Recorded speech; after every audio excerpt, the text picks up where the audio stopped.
सभी दोस्तों को नमस्कार। Welcome to my YouTube channel. आज हम लोग बात करेंगे उन एसएससी एस्पिरेंट्स के बारे में जो एक अलग ही वर्ग से आते हैं, जो या तो कहीं किसी प्राइवेट सेक्टर में वर्किंग है या किसी गवर्नमेंट सेक्टर में ऑलरेडी वर्किंग है, बट वो बेटर अपॉर्चुनिटी की तलाश में एसएससी सीजीएल की तैयारी करते हैं। जैसे या तो वो प्रेफर्ड लोकेशन की तैयारी कर सकते हैं, बेटर जॉब अपॉर्चुनिटी के लिए तलाश मतलब प्रिपरेशन कर सकते हैं, या डिफरेंट वर्क कल्चर, जो जो जिस डिपार्टमेंट में ऑलरेडी वर्किंग है उसका वर्क कल्चर उन्हें पसंद नहीं है, वो दूसरे वर्क कल्चर पर शिफ्ट होना चाहते हैं।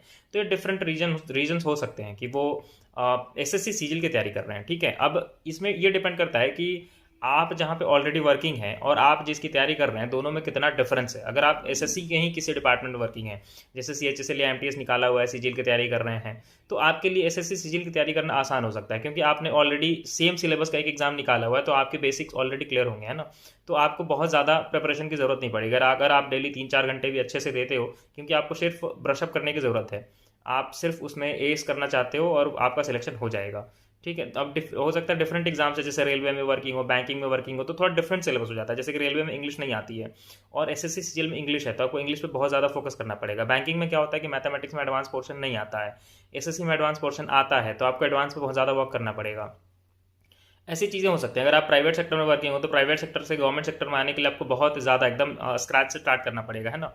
तो ये डिफरेंट सिचुएशंस हो सकते हैं कि आप कैसे और कितना समय दे करके एसएससी सीजीएल कितने अटेम्प्ट निकाल सकते हो। तो आज हम इस वीडियो में यही डिस्कस करेंगे कि आप या आपके जैसे जो और लोग हैं, उनको क्या शेड्यूलिंग और क्या स्ट्रेटजी फॉलो करनी चाहिए ताकि वो अपना ड्रीम जॉब ले सकें, है ना। तो अगर आप इंस्टाग्राम यूज़ करते हैं तो मुझे इंस्टाग्राम पे फॉलो करें। इस तरह के और भी सवाल हो सकते हैं आपको प्रिपरेशन के दौरान, जो भी दिक्कतें आ सकती हैं आपको, आप वहाँ मुझसे पूछ सकते हैं, मैं वहाँ आंसर कर दूंगा।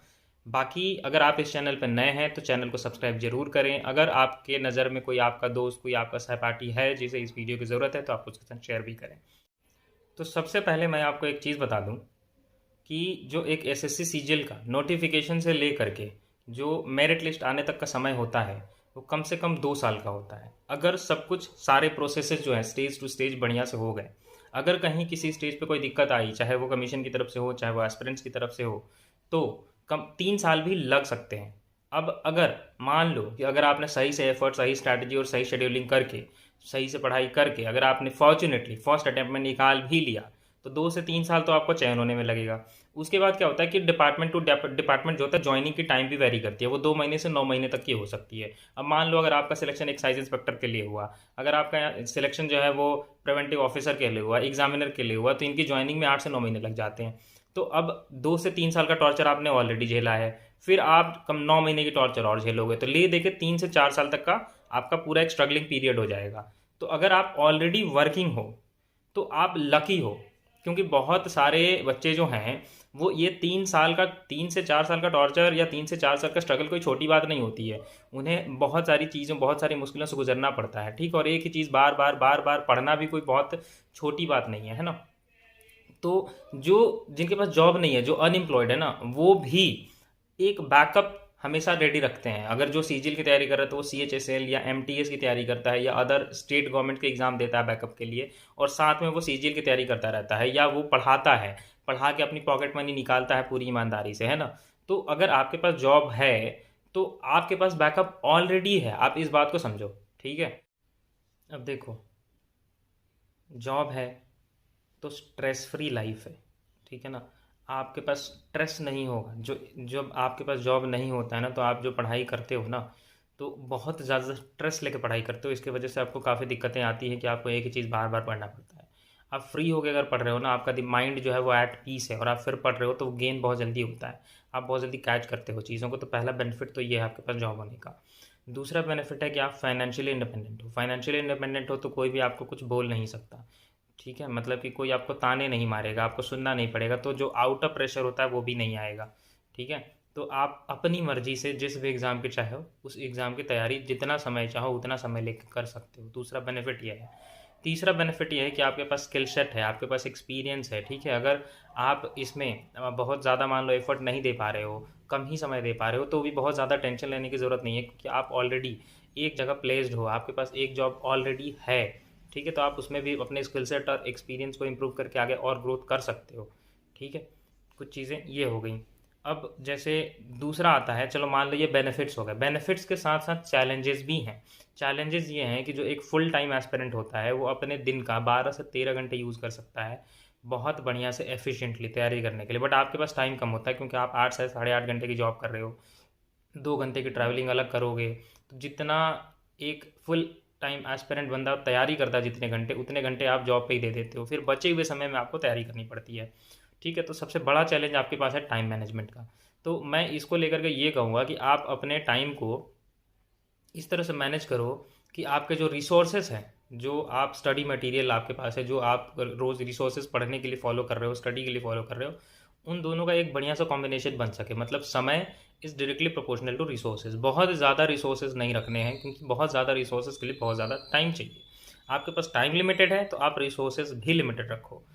ठीक है। दूसरी चीज़ ये है कि आपको क्या है ना, जैसे अभी अभी मैंने कहा कि आपके पास एक जॉब ऑलरेडी है तो आप स्ट्रेस फ्री प्रिपरेशन कर सकते हो। स्ट्रेस फ्री करने का अर्थ ये है कि आपको रिलैक्स नहीं हो जाना है एकदम, कि मतलब बस अरे छोड़ो, होगा तो होगा, नहीं होगा तो क्या ही दिक्कत है, एक जॉब तो है, ऐसा नहीं होना है।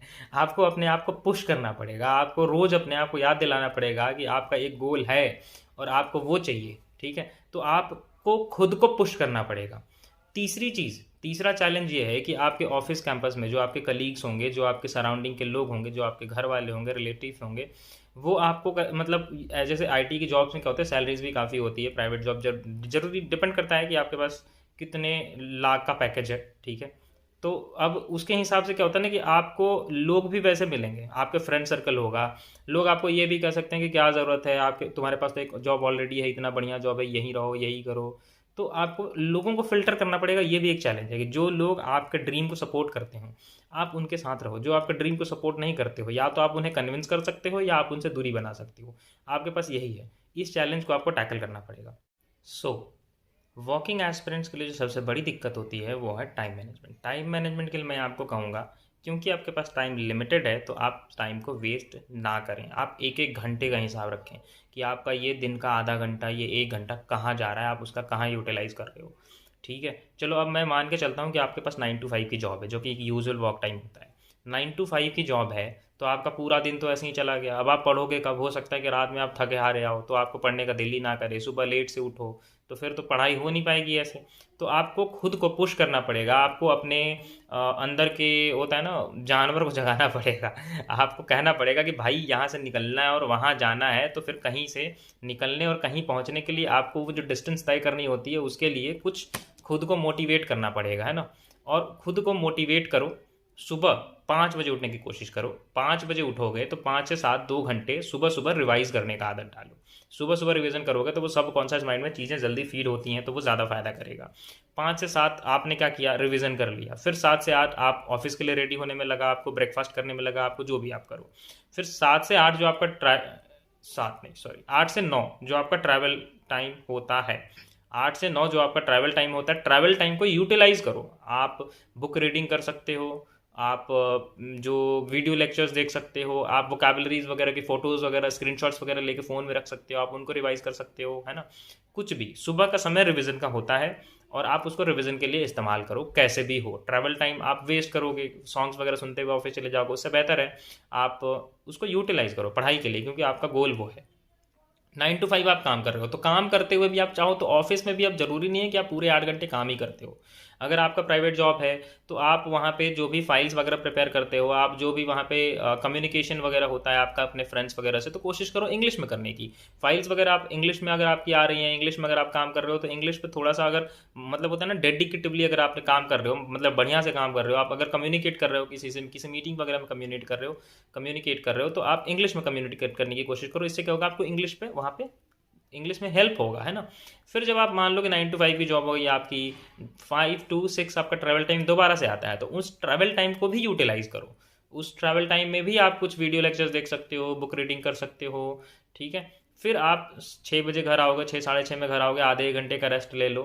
रेस्ट लेने के बाद कोशिश करो कि खाना खा लिया करो, आते ही ऑफिस से आते ही डिनर कर लिया करो। ठीक है, फिर आप 7 से 7:30 बजे के बीच में पढ़ने बैठो, 3 घंटे 10:30 बजे तक पढ़ाई कर लो। 10:30 10 10:30 बजे तक पढ़ाई करो, 10:30 11 भी आप बजा सकते हो, आपके आपके ऊपर है। 11 बजे तक आपको पढ़ लेना है, 11 बजे के पहले आपको 3 घंटे की रीडिंग कर लेनी है। उस 3 घंटे में आप, जब आपके एग्ज़ाम्स नज़दीक हैं तो आप मॉक वगैरह दे सकते हो 1 घंटे का, अगर आपका प्रीलिम्स का एग्ज़ाम है, 2 घंटे का अगर आपका मेंस का एग्ज़ाम है। अदरवाइज कोशिश करो कि उसमें मैथ्स और इंग्लिश को 1.5 घंटे डिवाइड करने की, ठीक है। 1.5 घंटे मैथ्स को दो, 1.5 घंटे इंग्लिश को दो। रिसोर्सेज लिमिटेड रखो। अगर आप एक पर्टिकुलर कोई बुक रखते हो प्रीवियस ईयर का, एक पर्टिकुलर कोई बुक रखते हो बेसिक्स का, और तो इतना काफ़ी है, चाहे वो मैथ्स के लिए हो, चाहे रीजनिंग के लिए हो, चाहे जीएस के लिए हो, चाहे किसी भी सब्जेक्ट के लिए हो, तो इतना काफ़ी होता है। आप ऑल्टरनेट डे पे कर सकते हो। आपने एक दिन मैथ्स और इंग्लिश किया, दूसरे दिन जीएस और रीजनिंग किया, फिर एक दिन मैथ्स और इंग्लिश किया, फिर दूसरे दिन जीएस और रीजनिंग किया। आप ऐसे कर सकते हो। आप ऐसा भी कर सकते हो कि एक दिन मैथ्स इंग्लिश किया, दूसरे दिन रीजनिंग जीके किया, तीसरे दिन मॉक दिया आपने, फिर इसको रिपीट करते रहो, रिपीट करते रहो। आपका ये रेगुलर रूटीन होना चाहिए, है ना। अगर आपका ये रेगुलर रूटीन होगा ना, तो आपको धीरे धीरे कॉन्फिडेंस आएगा और धीरे धीरे मॉक में अच्छे स्कोर आएंगे और आपको मोटिवेशन मिलेगा। और इसी मोटिवेशन से आप सुबह टाइम पे उठोगे, रात को टाइम पे सो जाओगे।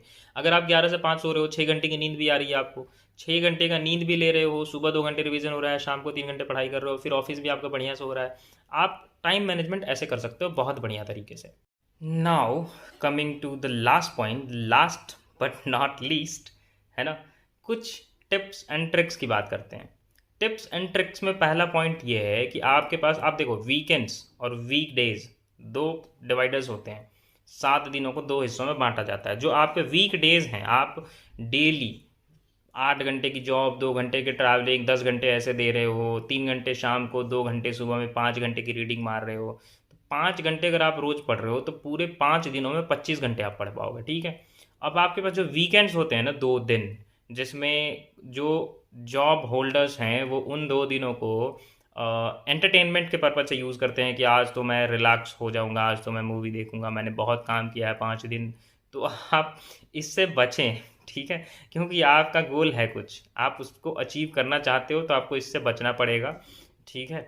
इस वाले सर्कल से बाहर निकलो और उन 2 दिनों में आप डेली कम से कम 12 से 13 घंटे की पढ़ाई करो। अगर आप दोनों दिन 13-13 घंटे पढ़ लिया ना, तो 2 दिन में आपने 26 घंटे पढ़ ली, और उधर 5 दिनों में आप 24 घंटे पढ़ रहे हो, तो आप जस्ट देखो, आप पूरे वीक में 50 आवर्स की पढ़ाई आपकी हो जा रही है। और इतनी आई थिंक इनफ है एसएससी के लिए, क्योंकि ये कोई यूपीएससी नहीं है। यूपीएससी में बहुत ज़्यादा समय, बहुत ज़्यादा स्टडी मटेरियल है उधर, इसलिए आपको बहुत ज़्यादा समय चाहिए होता है। एसएससी कोई बहुत बड़ा वो नहीं है। एसएससी में मेन चीज़ होती है बेसिक, वो आप जब क्लियर कर लोगे तो समझ आती है, वो पहले समझ में नहीं आती, ठीक है। तो आपको वीकेंड्स को बहुत ही अच्छे तरीके से यूटिलाइज करना है, कम से कम 12 से 13 घंटे की पढ़ाई करके, ठीक है। दूसरा पॉइंट होता है कि अगर आप घर से दूर रहते हैं, आपका ट्रैवल टाइम ज़्यादा जा रहा है, तो आप कोशिश करो, क्योंकि आप तो जॉब कर रहे हो ना, जॉब छोड़ देने से तो बेहतर है कि जॉब की कुछ सैलरी लगा करके जो ऑफिस है उसके पास में ही कोई कोई फ्लैट या कोई कोई पीजी वगैरह ले लो और वहाँ रहो। इससे क्या होगा कि आपका ट्रैवल टाइम कम हो जाएगा और वो टाइम आप अपनी पढ़ाई में ऐड कर पाओगे, ठीक है। तीसरा तीसरा टिप्स एंड ट्रिक्स में ये आता है कि फ्रिक्वेंट, अब आपने, क्योंकि मान लो घर से, आप ऑलरेडी घर से बाहर रह रहे हो, या आपने घर ले लिया है कहीं बाहर में, फ्लैट या पीजी ले लिया है, तो घर बार बार मत जाया करो, क्योंकि अभी आप अपने करियर पे फोकस कर रहे हो। अगर अभी आपको अपने करियर में और ग्रोथ करना है, तो घर कभी कभी इमरजेंसी सिचुएशंस में जाओ। अदरवाइज फ्रिक्वेंटली हर महीने, हर हफ्ते घर जाने का मत सोचो, आप उसको अवॉइड करो, इससे आपका समय बचेगा। अब क्योंकि आप अगर घर जाते हो, आपको लगता है अरे एक दिन के लिए तो जाना है, सुबह जाऊंगा शाम को आ जाऊंगा, लेकिन इससे क्या होता है कि आपका जो एक माइंड सेट होता है ना, वो हिल जाता है। अगर आप एक दिन के लिए कहीं चले गए ना, तो फिर आपको वापस आके उस जगह में वो इन्वायरमेंट सेट करने में 1-2 दिन और चला जाता है। तो इस तरह से आपका एक दिन नहीं, 3 दिन वेस्ट हो जाता है। तो आप कोशिश करें कि कहीं भी ज़्यादा बाहर ना जाएं, घर पे ही रहें और ऑफिस में रहें, बाकी अपनी पढ़ाई पे ध्यान दें। चौथी चीज़ है कि आप ऑफिस से लीव ले रहे हो, मान लो, ठीक है, ऑफिस से अगर आप लीव ले रहे हो ना, तो एग्ज़ाम के बहुत पहले लीव ना ले लें। आपने 1 हफ्ते की, 2 हफ्ते की, 1 महीने की लीव ले ली कि मैं तो पढ़ाई करूंगा, बट लिटरली आप पढ़ाई नहीं करते हो, ठीक है। 1 हफ्ते की लीव ले लोगे, 5 दिन पढ़ाई करोगे, मुश्किल से 2 दिन इधर उधर निकाल दोगे। बेहतर है लीव जमा करते रहो, और जब इमरजेंसी सिचुएशन है, मान लो आपका एग्जाम है, एग्जाम के 15 दिन पहले आप पूरे 15 दिन की लीव ले लो, और ठीक है, इससे क्या होगा, आपको ऑफिस से लीव मिल भी जाएगा, है ना। फ्रिक्वेंटली लीव मत लिया करो। लीव आपको वीकली 2 दिन लीव तो ऐसे ही मिल रहा है, सैटरडे संडे, महीने के 8 दिन से 10 दिन आपको लीव ऐसे ही मिल जा रहा है। आपको लीव की ज़रूरत क्या है? लीव एंड में लो, जब एग्जाम नज़दीक हो, 1 महीने की, 15 दिन की, जितने की आप ले सकते हो, ठीक है। ये 4 पॉइंट्स का ध्यान रखना। अब बार बार आपको मैं बता दे रहा हूँ, where there is a will there is a way. आप चाहो तो कर सकते हो, नहीं चाहो तो नहीं कर सकते हो। दोनों चीज़ें अपने मायने में सही हैं, ठीक है। अगर कोई कह रहा है कि तुम जॉब के साथ तैयारी नहीं कर सकते, वो भी सच है। अगर कोई आपको कह रहा है तुम जॉब के साथ तैयारी कर रहे हो, तो वो भी सच है। वो आपके ऊपर डिपेंड करते हैं कि आप किसके ऊपर बिलीव करते हो। आप जिसके ऊपर बिलीव करोगे वो सच हो जाएगा।